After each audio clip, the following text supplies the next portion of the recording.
क्या आपकी गाड़ी पर मोदी सरकार ने सबसे बड़ा प्रयोग कर दिया है? ऐसा मैं इसलिए कह रहा हूं क्योंकि देश भर से ये खबरें आ रही है। सोशल मीडिया के जरिए बहुत सारे वीडियो वायरल हो रहे हैं जिसमें दावे किए जा रहे हैं पब्लिक की तरफ से कि उनकी गाड़ियों की सेहत पर फर्क पड़ा है इथेनॉल ब्लेंडिंग से, 20% इथेनॉल मिलावट वाले पेट्रोल भरने से। बहुत सारे ऐसे दावे आ रहे हैं कि लोगों की गाड़ियों के माइलेज कम हो गए। बहुत सारे ऐसे वीडियो आ रहे हैं जिसमें कहा जा रहा है गाड़ी की इंजन पर असर पड़ा। बहुत सारी ऐसी तस्वीरें आ रही है जिसमें कहा रहा है पेट्रोल का रंग बदल गया और उससे गाड़ी कहीं सीज कर रही है, या तरह तरह की चिंता वाली खबरें और तस्वीरें आ रही हैं। लेकिन सच क्या है, इस वीडियो में इसी को समझने की कोशिश करें। इथेनॉल 20% सरकार ने गाड़ियों में डलवाया है, उसकी वजह से गाड़ी के फ्यूल पंप और जो पाइपें अलग अलग है वो खराब हो जाती हैं।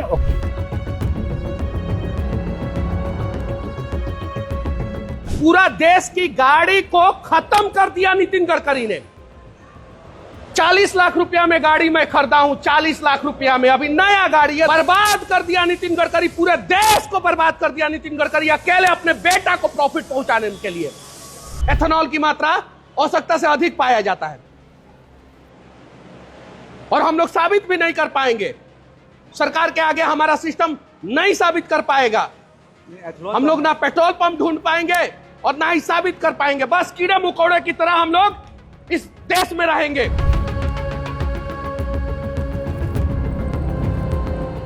नमस्कार दोस्तों, आज मैं आपसे सबसे पहले एक सीधा सवाल पूछना चाहता हूं। क्या आपने पिछले कुछ महीने में, 2 महीने में ही मान लें, पेट्रोल पंप पर कभी यह पूछा कि मुझे E20 नहीं सामान्य पेट्रोल चाहिए, मिलेगा क्या? शायद आपने पूछा नहीं होगा। क्यों? क्योंकि आपको लगा होगा कि पेट्रोल तो पेट्रोल ही होता है। लेकिन सच्चाई यह है कि अब पेट्रोल वो नहीं रहा जो 1 अप्रैल के पहले था या कुछ साल पहले तक था। आज भारत के लगभग हर पेट्रोल पंप पर जो पेट्रोल बिक रहा है उसमें 20% इथेनॉल मिला हुआ है। यानी आप अपनी कार या बाइक में जो ईंधन भरवा रहे हैं उसका 5वां हिस्सा पेट्रोल नहीं इथेनॉल है। और यह बदलाव आपने नहीं चुना, यह सरकार की नीति से आया है। सरकार कहती है इससे विदेशी मुद्रा बचेगी, किसानों की आय बढ़ेगी, प्रदूषण कम होगा, तेल आयात कम होगा। लेकिन दूसरी तरफ लाखों लोग कह रहे हैं माइलेज कम हो गया। कुछ लोग कह रहे हैं गाड़ी पहले जैसी नहीं चल रही है। कुछ लोग कह रहे हैं मेरी 2018 या 2020 मॉडल की गाड़ी के लिए विकल्प कहां है। और अब यह बहस अदालत तक पहुंच चुकी है। हाल के दिनों में सरकार की इस नीति पर सार्वजनिक विवाद भी तेज हुए हैं। कई एक्सपर्ट के भी बयान आ रहे हैं जो चिंता भी जताने वाले बयान है। तो आज हम किसी व्हाट्सएप यूनिवर्सिटी की बात नहीं करेंगे, न किसी पार्टी की, न किसी प्रचार की, न व्हाट्सएप पर सर्कुलेट होने वाले भ्रामक दावों की। हम बात करेंगे सरकार के दस्तावेजों की, नीति आयोग की रिपोर्ट की, वाहन कंपनियों की तकनीकी दस्तावेजों की, दुनिया के तमाम देशों में एथेनॉल ब्लेंडिंग वाले पेट्रोल के इस्तेमाल की, एथेनॉल उत्पादन के धंधे में आने के बाद मालामाल हुए नितिन गडकरी के बेटों की, सुप्रीम कोर्ट में एथेनॉल के प्रयोग के बारे में सरकार के दावों और बयानों की, और फिर उन दावों से पलटी मारने की, देश भर के करोड़ों लोगों की चिंताओं की, आए दिन खराब हो रही गाड़ियों के बारे में आ रही खबरों की, और विज्ञान की, दुनिया के देशों की। क्योंकि हर रोज एथेनॉल ब्लेंडिंग के बारे में वायरल हो रही कहानियों में कुछ मिलावट भी हो रही है, आधी हकीकत आधा फसाना भी है। हर रोज देश के अलग अलग राज्यों से ऐसी खबरें आ रही है कि 2-4 साल या 5 साल या 6 साल पुराने वाहनों में E20 डालने से कई तरह की दिक्कत आ रही है। माइलेज कम होने की शिकायत आ रही है, जो मैंने शुरू में कहा। किसी भी पेट्रोल पंप पर ऐसा कहने वाले लोग मिल जा रहे हैं।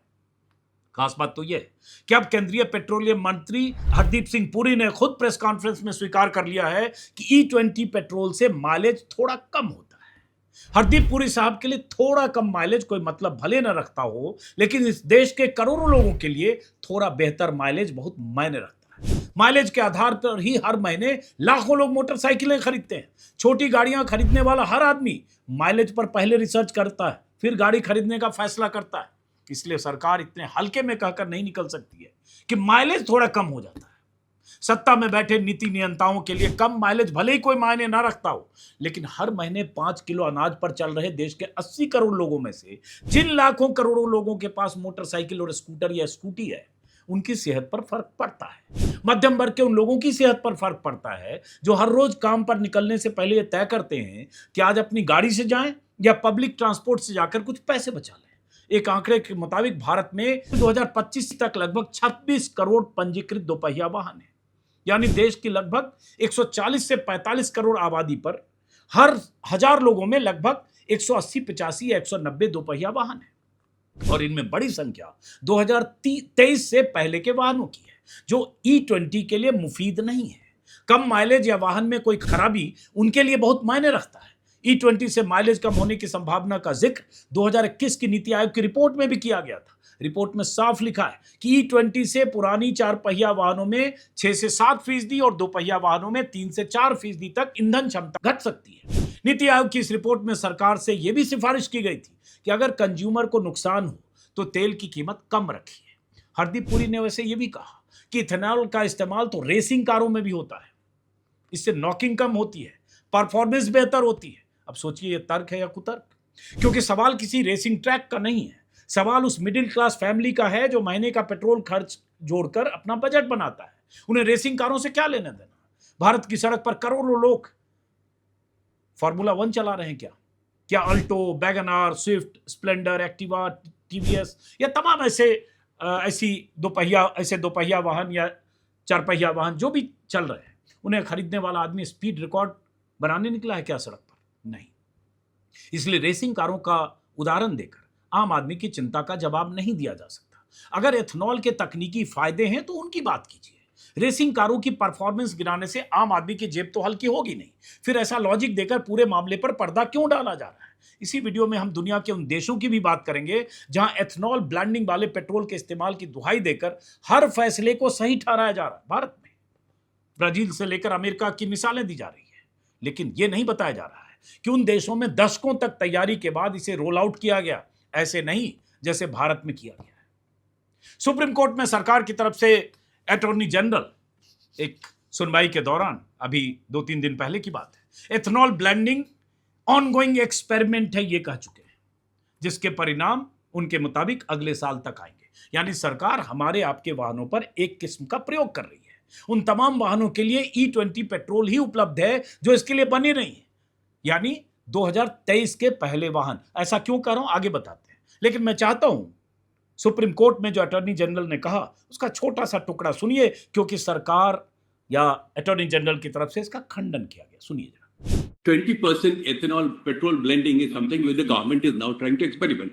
So tomorrow next year, October onwards, probably the demand will go up or it may go down. Therefore, that's why paragraph 6.8 of the agreement. Supreme court में अटॉर्नी जनरल के इस बयान पर बवाल हुआ तो उसी दिन यह कहकर लिपापोती की गई कि सुप्रीम कोर्ट ने ऐसा कुछ कहा नहीं किया।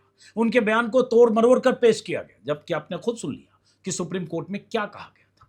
खैर, अब आते हैं कि आखिर E20 है क्या, थोड़ा विस्तार से। चूंकि पहली बार मैं इस पर वीडियो बना रहा हूं, कोशिश करूंगा कि अगले कुछ दिनों में तमाम तरह की बातें, सरकार का पक्ष, पेट्रोलियम कंपनियों का पक्ष और देश भर से जो लोग अपनी गाड़ियों में खराबी या माइलेज कमी की बात करें, उनका भी पक्ष जैसे जैसे जो जानकारी आएगी आप तक पहुंचाता रहूंगा। सबसे पहले बुनियादी बात, E यानी एथनॉल, 20 यानी 20%। इसका सीधा मतलब है 80% पेट्रोल और 20% एथनॉल। एथनॉल क्या है?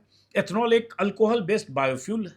यह मुख्य रूप से गन्ने के शीरे, मोलेसिस जिसको कहते हैं, गन्ने के रस, मक्का, टूटे चावल और अन्य जो एग्रीकल्चर बेस्ड फीड स्टॉक है उनसे तैयार किया जाता है। यानी पहली बार भारत की कारें और मोटरसाइकिल बड़े पैमाने पर खेतों से निकले ईंधन पर चल रही है। आज बहुत सारे लोगों को लगता है E20 अचानक आ गया, लेकिन ऐसा बिल्कुल नहीं है। यह लगभग 25 साल पुरानी कहानी है। साल 2001 में पहली बार, हालांकि E20 अचानक आया, साल 2001 में पहली बार एथनॉल मिश्रित पेट्रोल का पायलट प्रयोग हुआ। तब वाजपेयी की सरकार थी। जनवरी 2003 में एथनॉल ब्लेंडेड पेट्रोल प्रोग्राम की शुरुआत हुई। तब टारगेट था कि E5 पेट्रोल यानी सिर्फ 5% एथनॉल मिलाकर पेट्रोल बेचा जाए। 2006 में देश के कई राज्यों में E5 लागू हुआ, लेकिन 2014 तक औसत ब्लेंडिंग लगभग 1.5% के आसपास ही थी। इसकी कई वजह थी। सरकार का एथनॉल ब्लेंडिंग पर जोर नहीं था। नितिन गडकरी की तरह कोई मंत्री नहीं था जो दिन रात एथनॉल ब्लेंडिंग की बात कर रहा हो। कोई ऐसा मंत्री नहीं था जिसका एथनॉल के बिजनेस में बेटा आ गया हो और बेटा मालामाल होने वाला हो या हो रहा हो एथनॉल से। देश में पर्याप्त एथनॉल नहीं था, या कहें डिस्टिलरी कम थी। एथनॉल को लेकर नीतियां स्पष्ट नहीं थी। 2018 में राष्ट्रीय जैव ईंधन नीति में बदलाव हुआ और सरकार ने टारगेट पर काम करना शुरू किया। जून 2021 में नीति आयोग और पेट्रोलियम मंत्रालय ने एक ऐतिहासिक रिपोर्ट जारी की, road map for ethanol blending in India 2020 से 2025।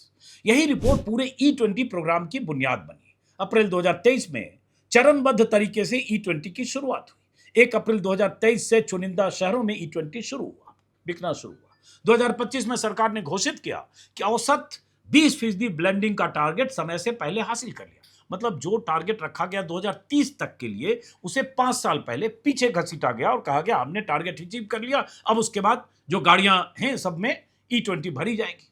उसके बीच में क्या हुआ? अप्रैल 2026 से देश भर में E20 को मानक पेट्रोल के रूप में लागू कर दिया गया। 1 अप्रैल से 2 महीने हो गए, यानी अब देश 2 महीने 3 महीने हो गए, यानी देश के हर राज्य में अब हर पेट्रोल पंप पर E20 मिल रहा है। लगभग 90,000 से 95,000 पेट्रोल पंप है देश में, बल्कि कहें तो E20 ही पेट्रोल पंप पर मिल रहा है। समस्या यहीं से शुरू हुई।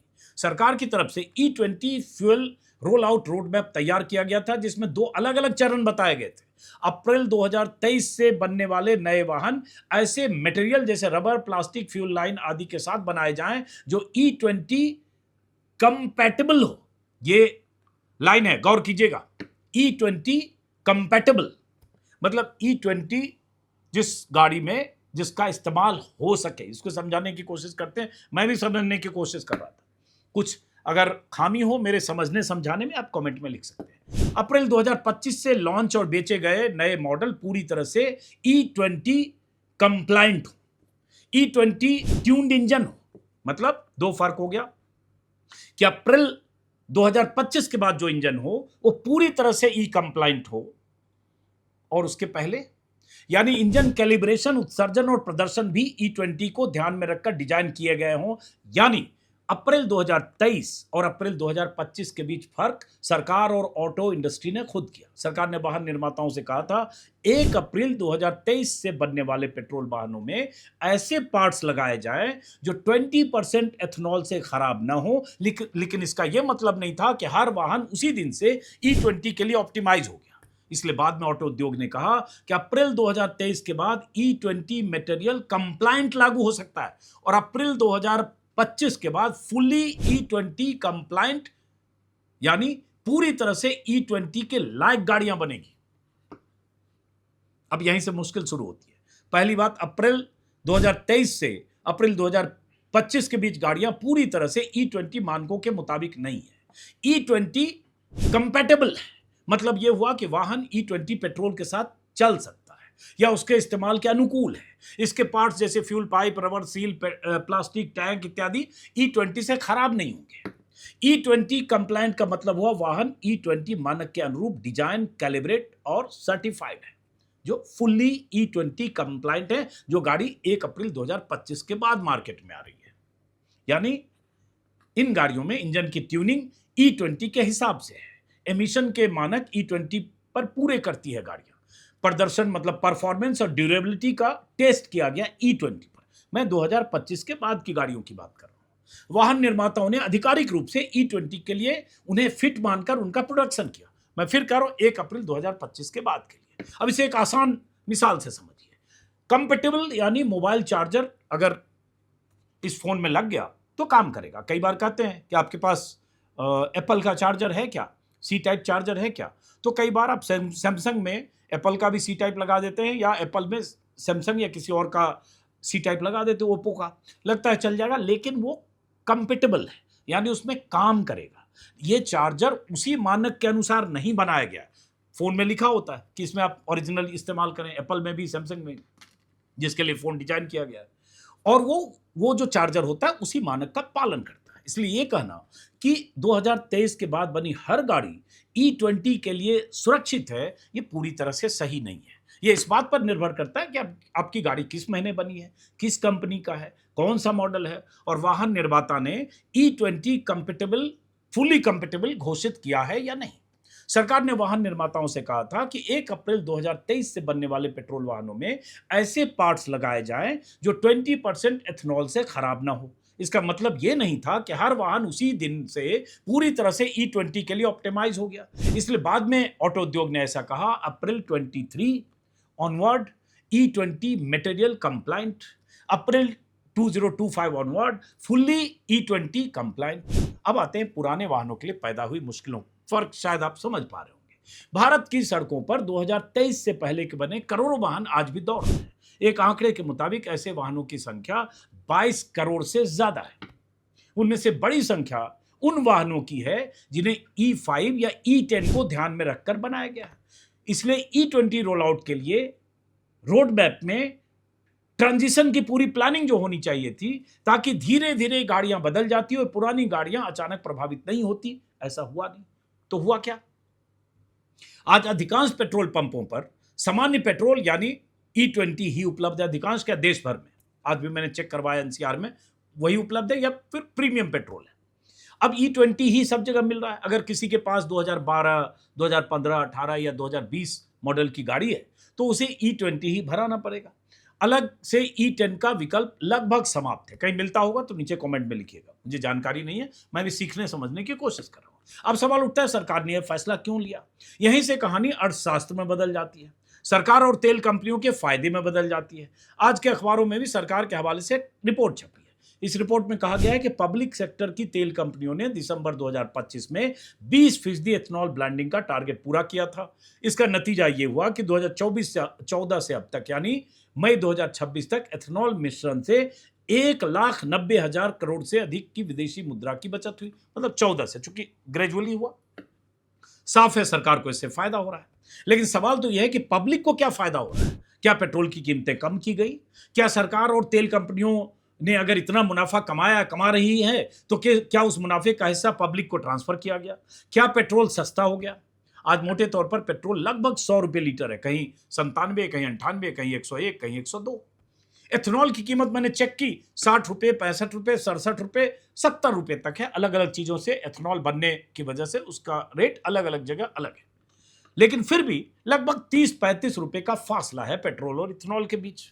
तो अगर 1 लीटर पेट्रोल में 40% कम कीमत वाला इथेनॉल मिला हुआ है, भले ही 20% की मिलावट हो उसमें, लेकिन उससे जो पेट्रोल की कीमत कम हुई या विदेशी मुद्रा की जो बचत हुई, उससे उन करोड़ों लोगों का क्या फायदा हुआ जो कंज्यूमर है?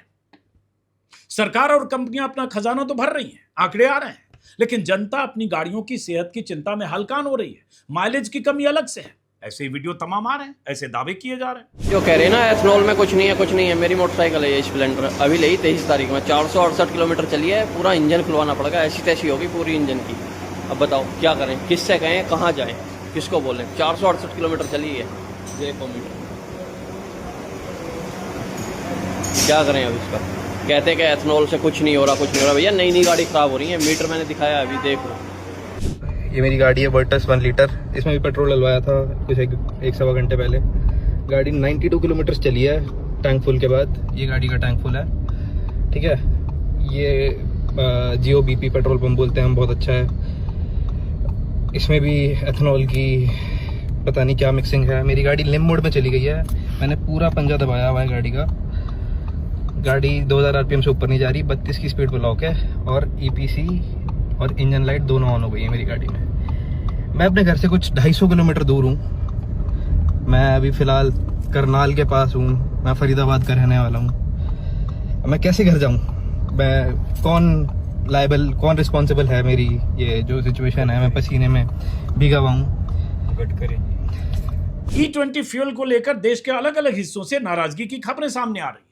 हर रोज देश के अलग अलग हिस्सों से वाहन मालिकों के हवाले से जानकारियां आ रही है। कुछ तस्वीरें, कुछ वीडियो आ रहे हैं कि उनकी कार और बाइक की माइलेज पहले के मुकाबले कम हो गई है। कुछ लोगों ने इंजन की परफॉर्मेंस, पिकअप और मेंटेनेंस लागत बढ़ने की भी शिकायत की है। जो गाड़ियां E20 कंपेटेबल नहीं है, फुली कंपेटेबल की बात कर रहा हूं, उनमें एथेनॉल की वजह से फ्यूल पंप जाम होने, रबर के पाइप कटने और इंजन के हिस्सों में जंग लगने की शिकायतें भी सामने आ रही है। मैं सोशल मीडिया पर जो शिकायतें आ रही है उसी आधार पर बात कर रहा हूं।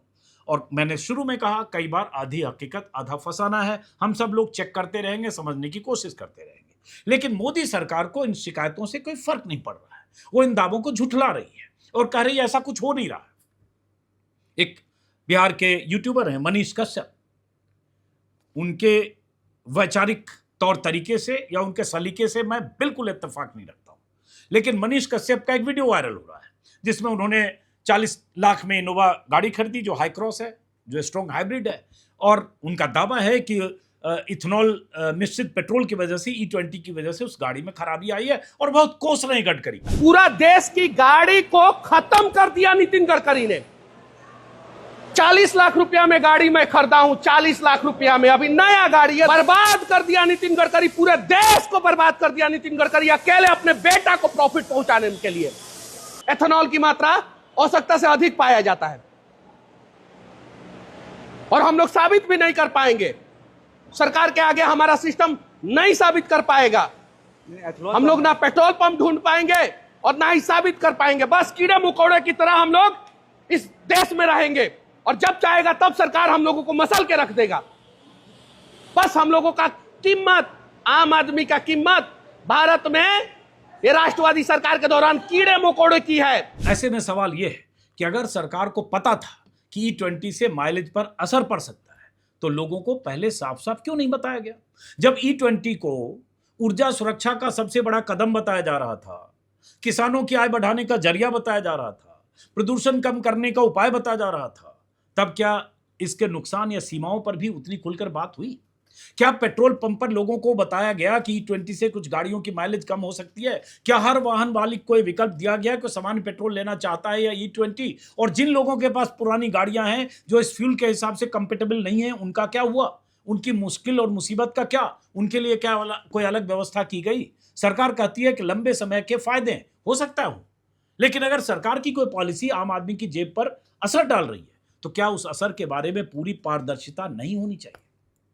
एक और बात, सरकार E20 विवाद पर अपने बचाव में अक्सर यह कहती है कि दुनिया के कई देश इथेनॉल मिला हुआ पेट्रोल इस्तेमाल कर रहे हैं। बिल्कुल करते हैं। अमेरिका करता है, ब्राजील करता है, कनाडा करता है, दुनिया के कई देशों में पेट्रोल में इथेनॉल मिलाया जाता है। लेकिन सवाल यह है कि क्या भारत ने भी वही मॉडल अपनाया जो उन देशों ने अपनाया? क्या अमेरिका, ब्राजील, कनाडा में भी लोगों को एक दिन में अचानक E20 पेट्रोल मिलने लगा और बाकी विकल्प खत्म हो गए? वहां के लोगों के पास विकल्प थे और हैं। क्या वहां की सरकार ने पहले गाड़ियों को तैयार किया या सीधे इंजन बदल दिया? क्या वहां की सरकारों ने भी इसी तरह से जो रोल आउट प्लान था उसको 5 साल पहले लागू कर दिया? अमेरिका दुनिया का ऐसा देश है जहां इथेनॉल का इस्तेमाल सबसे ज्यादा होता है, सबसे ज्यादा शायद प्रोडक्शन भी होता है। लेकिन सवाल यह नहीं है कोई इथेनॉल का इस्तेमाल पेट्रोल में मिलाने के रूप में करता है या नहीं। सवाल है कि उसने इसे कैसे इंप्लीमेंट किया। ऐसा तो नहीं था कि एक दिन सुबह उठकर अचानक से व्हाइट हाउस ने फैसला कर लिया और पूरे देश पर E20 थोप दिया, कोई विकल्प नहीं दिया। नहीं, अमेरिका ने यह सफर दशकों में तय किया। पहले E10 शुरू किया, फिर धीरे धीरे इंफ्रास्ट्रक्चर बनाया, गाड़ियों को तैयार किया, इंजीनियरिंग सेट किए, फिर E15 की अनुमति दी। लेकिन अब भी वो सिर्फ 2001 या उसके बाद बनी गाड़ियों के लिए है। मोटरसाइकिल और पुरानी कारों में आज भी वहां E15 की मनाही है। और सबसे बड़ी बात कि अमेरिका में आज भी सबसे ज्यादा बिकने वाला ईंधन पेट्रोल E10 ही है। E15 हर पंप पर अनिवार्य नहीं है। वहां ग्राहकों को विकल्प दिया जाता है। पंप पर बोर्ड लगा होता है कि कितना ब्लेंड है, किस गाड़ी में डालना है, किसी तरह की कोई जबरदस्ती या मजबूरी नहीं है, थोपा नहीं गया। यह है अमेरिका का मॉडल।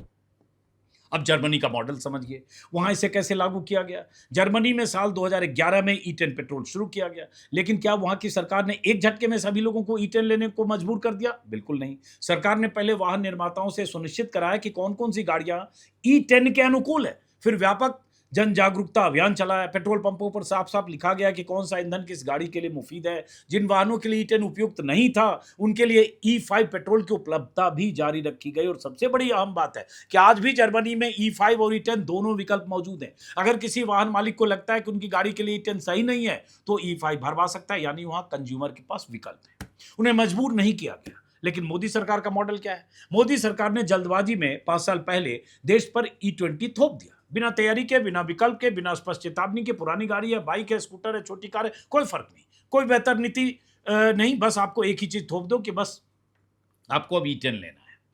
सवाल यह है कि क्या भारत में उपभोक्ताओं को अमेरिका जैसी स्पष्ट जानकारी और विकल्प मिले?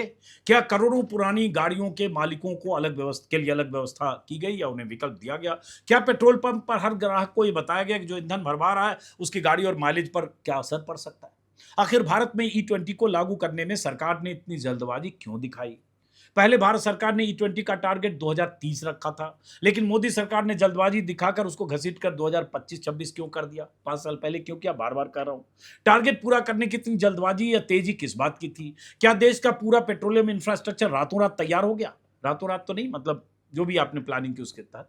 क्या हर पेट्रोल पंप पर बोर्ड लगा दिया गया कि इससे माइलेज कम होगी, आपकी गाड़ियों को नुकसान हो सकता है, इसकी जिम्मेदारी आप संभालें?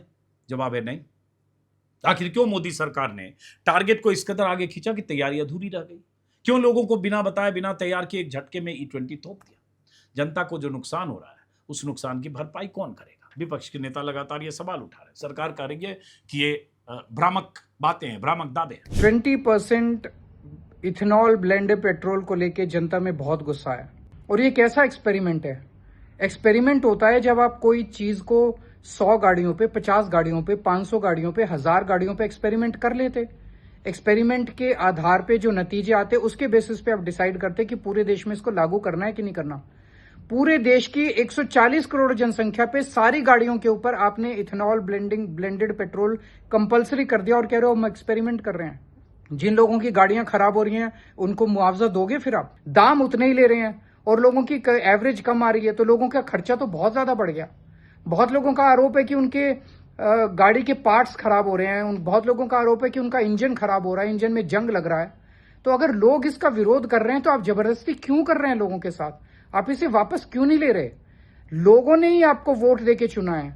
आपका फर्ज है कि आप लोगों के वोट की इज्जत करें और लोगों की बात सुने और लोगों के हिसाब से चलें। सर्विस सेंटर पे मैं खड़ा हूँ और वो ये कह रहे हैं उनके पास रोज 6 से 7 कंप्लेंट्स आती हैं गाड़ी की और हर में सिर्फ एक दिक्कत, ये जो इथेनॉल 20% सरकार ने गाड़ियों में डलवाया है उसकी वजह से गाड़ी के फ्यूल पंप और जो पाइपें अलग अलग हैं वो खराब हो जाती हैं और काफ़ी गाड़ियों में उनको फ्यूल पंप तक चेंज करना पड़ता है। मुझे तो ये लगता है, और जबकि ये मेरी गाड़ी पुरानी नहीं है, ये सिर्फ 3.5 साल पुरानी स्कोडा स्लाविया है जो मैंने खरीदी थी और ये नई गाड़ियों का हाल है। तो आप खुद सोचिए पुरानी गाड़ियों का क्या हाल होगा इस समय। लोग वाकई में बड़े परेशान हैं, सर्विस सेंटर के चक्कर काटते हैं और क्या होता है बड़े बड़े बिल आते हैं या आपको फ्यूल पंप चेंज करवाना होता है। जैसे मुझे इन्होंने बोला है आपकी गाड़ी के इथेनॉल की वजह से फ्यूल पंप खराब हो गया है, फ्यूल पंप अब आपको बदलना पड़ेगा। रिपोर्ट के मुताबिक 2023 के पहले की ज्यादातर गाड़ियों के मैनुअल में साफ लिखा है कि उनमें E10 से ज्यादा इथेनॉल नहीं डालना चाहिए। अगर आपके घर में 2023 से पहले खरीदी गई कार या बाइक है तो एक बार उसका ऑनर मैनुअल निकाल कर देखिए। मारुति हो, हुंडई हो, होंडा हो, टोयोटा हो या दूसरी कंपनियां, 2023 से पहले की कई गाड़ियों के मैनुअल में साफ लिखा है कि वाहन E10 तक के इथेनॉल मिश्रण ब्लेंडिंग के लिए तैयार किया गया है, डिजाइन किया गया है। लेकिन सरकार ने E20 थोप दिया। सरकार का कहना है कि नई गाड़ियां E20 कंपेटेबल है फुली तौर पर, ठीक है, लेकिन भारत की सड़कों पर सिर्फ नई गाड़ियां नहीं चलती हैं। आज भी करोड़ों का 18, 19, 20, 21, 22 या उससे पहले की खरीदी गई गाड़ियां चला रहे हैं। भाई भारत सरकार ने तय किया 15 साल पेट्रोल की गाड़ियों की मियाद है, तो आज 26 में है, तो 11 के बाद की गाड़ियां तो सड़क पे है ना। क्या उनके लिए अलग व्यवस्था की गई? क्यों नहीं की गई? आज बहस E20 बनाम पेट्रोल नहीं है, बहस इन सवालों पर है कि क्या ईंधन में बचत, एनर्जी सिक्योरिटी जरूरी है? जवाब है हाँ। क्या तेल आयात कम होना चाहिए, इंपोर्ट कम होना चाहिए? जवाब है हाँ। क्या किसानों को नया बाजार मिलना चाहिए? जवाब है हाँ। लेकिन साथ ही करोड़ों पुराने वाहन मालिकों को पर्याप्त विकल्प मिला है? जवाब है नहीं। क्या सरकार ने लंबी प्लानिंग के साथ काम किया? जवाब है नहीं। क्या इथेनॉल ब्लेंडिंग से हो रहे मुनाफे का कुछ हिस्सा कंज्यूमर को मिला? जवाब है नहीं। इन बीते सालों में 2 सालों में जो ये जरूर हुआ कि इथेनॉल प्रोडक्शन में आ चुके नितिन गडकरी के बेटे मालामाल जरूर हो गए। एक मैं रिपोर्ट देख रहा हूं कि चूंकि सबसे बड़े चैंपियन, सबसे बड़े वकील नितिन गडकरी हैं, बीते कई सालों से इस पर भाषण दे रहे। नितिन गडकरी के बेटे निखिल गडकरी और सारंग गडकरी, इनकी कंपनियां हैं सियान एग्रो इंडस्ट्रीज और मानस एग्रो इंडस्ट्रीज, इथेनॉल प्रोड्यूस करती है।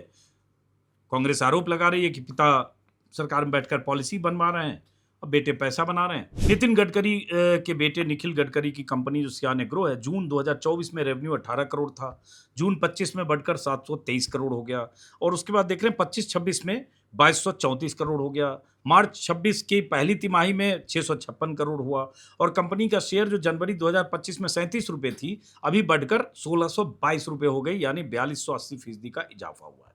अब ये क्यों हुआ, कैसे हुआ, इस पर विस्तार से भी हम नहीं जा रहे हैं, लेकिन जाहिर है लाभार्थी नितिन गडकरी के बेटे हैं जो इथेनॉल प्रोडक्शन के बिजनेस में। नितिन गडकरी का कहीं मैं सुना कि दलील दे रहे हैं कि भाई 1% से कम इथेनॉल का प्रोडक्शन हमारे बेटे की कंपनी करती है, बाकी तो देश में 450 कितनी इथेनॉल की फैक्ट्रियां हैं वहाँ हो रहा है। सवाल वो नहीं है, सवाल वहाँ क्या हो रहा है छोड़िए, आप इथेनॉल के सबसे बड़े वकील हैं, इथेनॉल ब्लेंडिंग की वकालत आप सालों से सबसे पहले कर रहे हैं, सबसे पहले से कर रहे हैं, और उसके बाद आपके बेटे सबसे बड़े लाभार्थी हैं। इसमें बहुत सारे पहलू हैं, समय समय पर हम इस पर चर्चा करते रहेंगे। खबर रिसर्च कर रहा था, दिखा कि जुलाई 2023 का नितिन गडकरी ने ये भी बताया था कि जुलाई 2023 में कि फ्यूल इंपोर्ट 16 लाख करोड़ का है, इथेनॉल के इस्तेमाल से कम किया जा सकेगा।